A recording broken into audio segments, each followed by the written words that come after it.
भगवान शिव शंभु ने कहा कि यदि प्राणी अपने जीवन के कष्टों, क्लेशों और विघ्नों से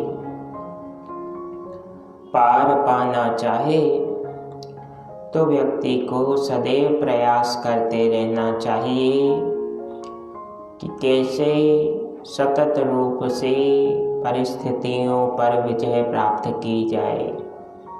याद रखिए, परिस्थितियाँ आप पर हावी होने का प्रयास करती हैं, लेकिन हम जब हिम्मत हार जाते हैं तो ही परिस्थितियाँ हम पर चढ़ाई करती हैं, हमें कमज़ोर साबित करती हैं। लेकिन भगवान शिव माता पार्वती से कहते हैं, देवी, जब व्यक्ति इस सत्य को भूल जाता है कि वह ईश्वर का अंश है, वह परमपिता परमेश्वर की संतान है, वह कभी हार नहीं सकता। बल्कि व्यक्ति के मन में जब से यह भाव आने लगता है कि मैं तो कमज़ोर हूँ, मैं फला कार्य को नहीं कर सकता, मैं कुछ भी करने योग्य नहीं हूँ, बस मन में यह भाव जागृत होना और व्यक्ति का पराजय की ओर प्रथम पग बढ़ाने का कार्य भी प्रारंभ हो जाता है। तो भगवान शंकर माता पार्वती को जो श्री राम कथा सुना रहे हैं, बीच बीच में भोले भंडारी प्राणी को यह संकेत भी दे रहे हैं कि आप ईश्वर के अंश हैं, तो आपको परिस्थितियों के समक्ष धराशायी होने का भाव मन में लाना भी पाप समान है। या तो हमें भगवान पर भरोसा नहीं, और या फिर हमें संसार पर कुछ ज़्यादा ही भरोसा हो गया। जब आप भगवान पर भरोसा नहीं करते तो सर्वप्रथम खुद को ही नुकसान पहुंचाते हैं। वह कैसे?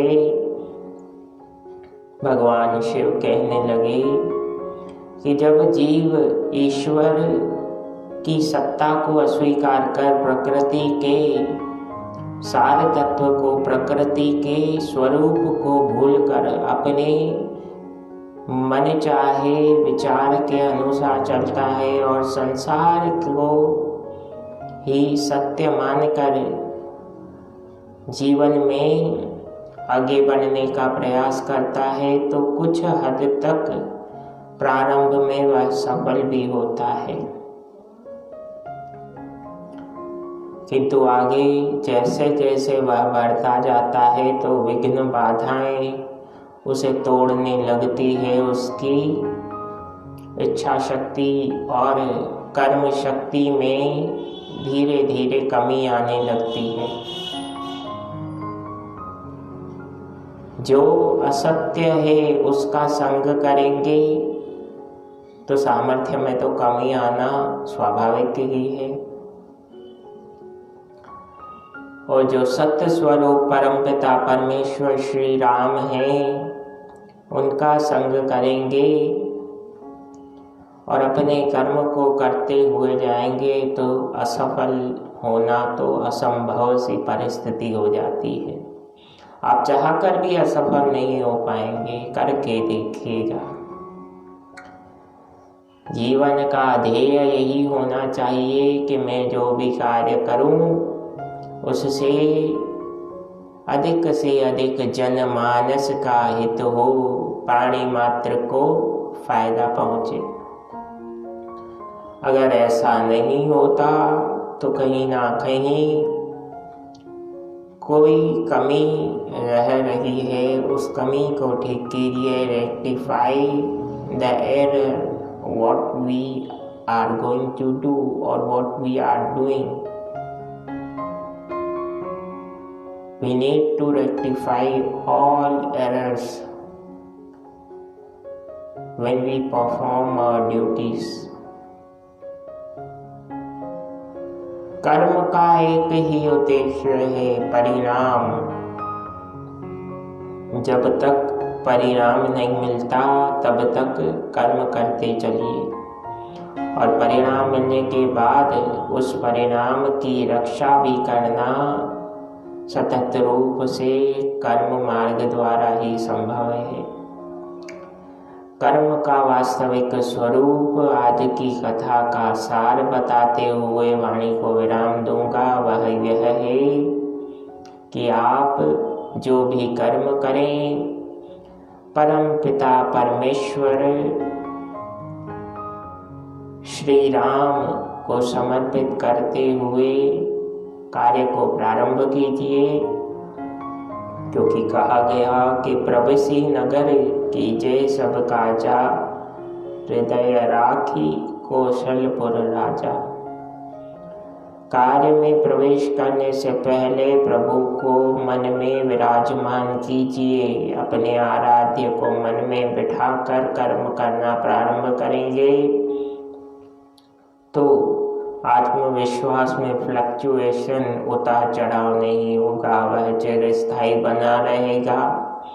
और अगर आत्मविश्वास चिरस्थायी है, then no one can defeat you in the battle of victory. I hope today's short but sweet katha prasang will definitely help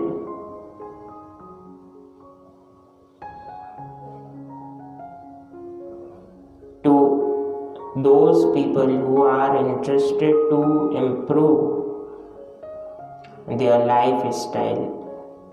जय सिया राम, जय जय हनुमान। कथा पसंद आए तो इसे अधिक से अधिक शेयर करें, लाइक करें और फेसबुक पेज को फॉलो करना ना भूलें। प्रणाम।